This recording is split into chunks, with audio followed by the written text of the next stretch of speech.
Hello student, आज class 10 का अध्याय 7 अर्थात निर्देशांक ज्यामिति का प्रश्नावली 7C का लास्ट क्वेश्चन देखेंगे अर्थात 13वां क्वेश्चन देखेंगे। 12वें क्वेश्चन तक पिछले वीडियो हुआ था। 13वां क्वेश्चन देखिए, एक त्रिभुज एबीसी के शीर्ष 4,6 बी 1,5 और सी 7,2 है। भुजाओं AB और AC को क्रमशः D और E पर प्रतिच्छेद करते हुए एक रेखा इस प्रकार खींची गई है कि AD upon AB equal to AE upon AC equal to 1/4 है। त्रिभुज ADE का क्षेत्रफल ज्ञात कीजिए और इनकी तुलना त्रिभुज AB से के क्षेत्रफल से कीजिए। इनकी नहीं, इसकी होना चाहिए। अगर बुक में आपके इनकी दिया है तो इसकी करिए। देखेंगे इसको, पहले इसको एक फिगर से समझिए। कोई त्रिभुज ABC है,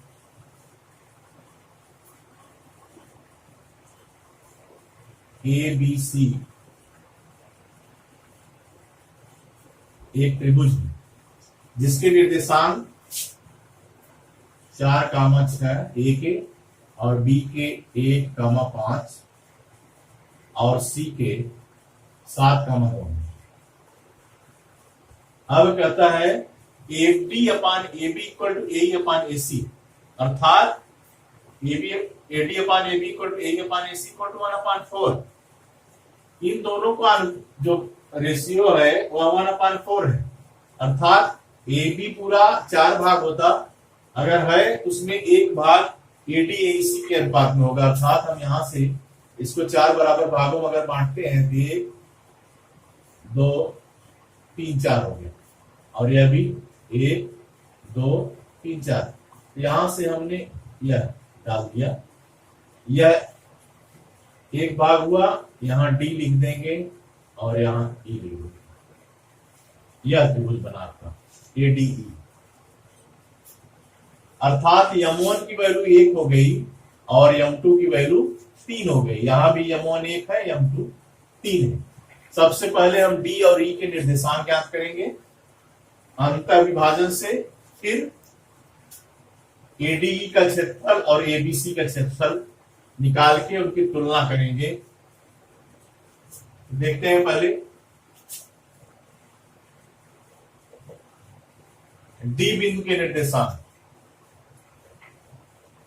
या लिख दीजिए चित्रानुसार त्रिभुज ABC में A बिंदु के निर्देशांक 4,6, B बिंदु के निर्देशांक 1,5 और C बिंदु के निर्देशांक 7,2। अब A और B से D बिंदु के निर्देशांक निकालेंगे अंतर विभाजन से, अर्थात D बिंदु के निर्देशांक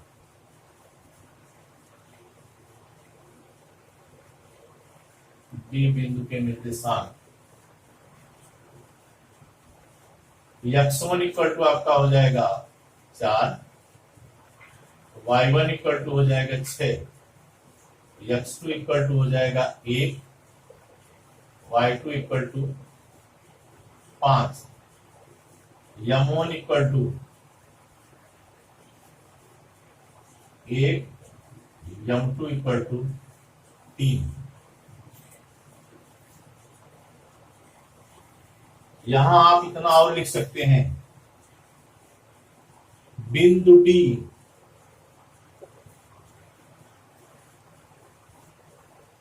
रेखा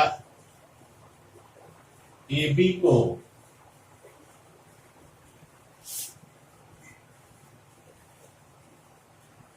एक अनुपात 3 के अनुपात में विभाजित करता है,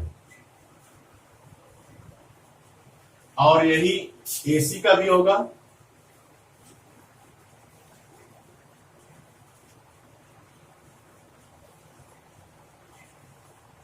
तथा बिंदु ई रेखा AC को 1:3 के अनुपात में विभाजित करता है। अब यहां से हम निकालेंगे डी बिंदु के निर्देशांक और ई बिंदु के निर्देशांक। यह आपका हो जाएगा, अगर हम एक्स वाई से मान लेते हैं डी बिंदु के निर्देशांक को, तो एक्स इक्वल टू क्या हो जाएगा, या तो डायरेक्ट निकाल देते हैं, नहीं तो एक्स मान के निकालिए। फार्मूला क्या है, m1x2 plus m2x1 upon m1 plus m2।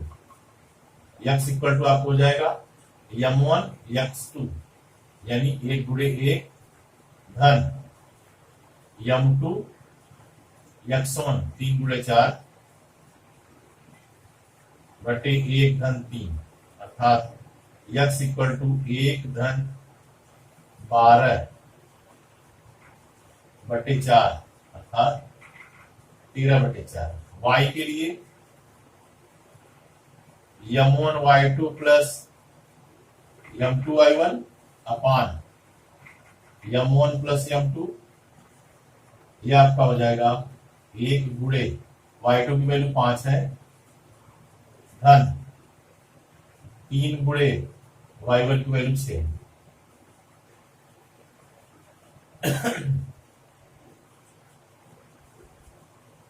m1y2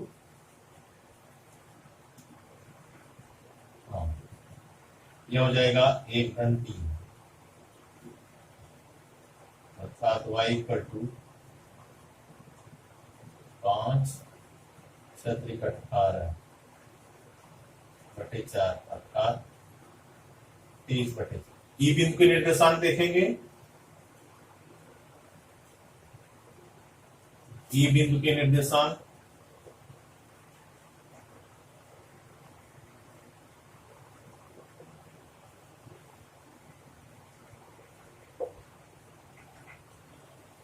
क्या हो जाएंगे, अगर हम एच के मान लेते हैं, यहां इसको एक्स वाई लिख दीजिए और इसको एच के, तब क्या हो जाएगा, x1 equal to 4, y1 equal to 6 वही रहेगा, और x2 equal to 7, y2 equal to 2, m1 equal to 1, m2 equal to 3। यहां से हो जाएगा h equal to m1 x2, direct कर दे रहे हैं आपका m1 x2 धन m2 x1 7 3 गुणे 4, m1 x2 हो गया और m2 x1 हो गया बटे 1 धन 3, अर्थात h इक्वल टू आपका आ जाएगा 7 और 3 चौक 12 बटे 4 अर्थात 19 बटे 4। k का निकालेंगे, क्या हो जाएगा, m1 y2 1 गुणे 2 धन m2 y1 3 गुणे 6 1 धन 3, अर्थात k इक्वल टू आ जाएगा 2 धन 18 बराबर बटे 4 यानी 20 बटे 4 अर्थात 5।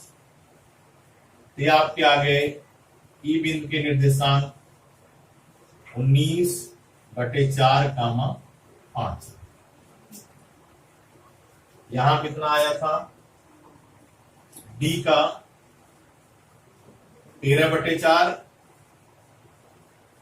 और 23 बटे 4। अब ये तो दोनों बिंदुओं के निर्देशांक निकल गए। अब दोनों त्रिभुजों के क्षेत्रफल निकाल लेंगे।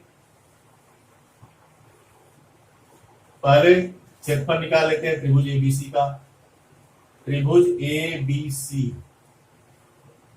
का क्षेत्रफल क्या हो जाएगा, x1 equal to 4, y1 equal to 6, x2 equal to 1, y2 equal to 5, x3 equal to 7, y3 equal to 2। ये हो जाएगा त्रिभुज ABC का क्षेत्रफल बराबर 1/2। वही फार्मूला लगाएंगे, x1 y2 minus y3 plus x2 y3 minus y1 plus x3 y1 minus y2, अर्थात 1/2। x1 कितना है 4, y2 माइनस y3 5 ऋण 2, x2 कितना है 1, y3 माइनस y1 अर्थात 2 ऋण 6, x3 7, y1 माइनस y2 6 ऋण 5, यह आपका हो जाएगा 1/2। 5 में से 2 निकल गया 3, 3 चौक 12 हो गया, और यहाँ ऋण 4 में 1 का गुणा अर्थात ऋण 4, और यहाँ 7 6 में से गए, 6 में से 5 गए 1, 7 कम 7 धन 7, 12 7 19, 1/2 गुणे 19 में से 4 निकल गया बराबर 15, अर्थात 15/2 वर्ग इकाई। इसका क्षेत्रफल आ गया त्रिभुज एबीसी का। अब निकालेंगे त्रिभुज एडीई का क्षेत्रफल। त्रिभुज एडीई का क्षेत्रफल, यहां से हमको x1 इक्वल टू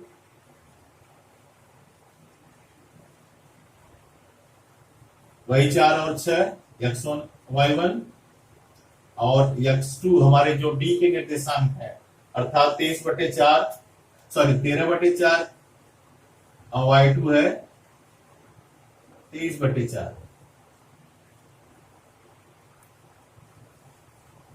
और ई बिंदु के होंगे x3 y3, x3 equal to 19/4, y3 equal to 5। यहां से हम क्षेत्रफल निकालेंगे।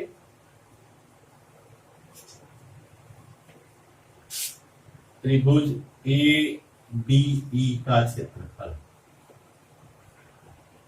फार्मूला वही रहेगा 1/2 x1 y2 minus y3 plus x2 y3 minus y1 plus x3 y1 minus y2। ये आपका हो जाएगा 1/2। x1 कितना है 4, y2 माइनस y3 23/4 ऋण 5, 23/4 ऋण 5, x3 कितना है x2 13/4, y3 माइनस y1 5 ऋण 6, x3 19/4, y1 माइनस y2 6 ऋण 23/4। ये आपका हो गया। यहाँ 23/4, 4 पंचे 20, 23 में से 20 निकल गया तो 3/4, 4 गुणे 3/4 धन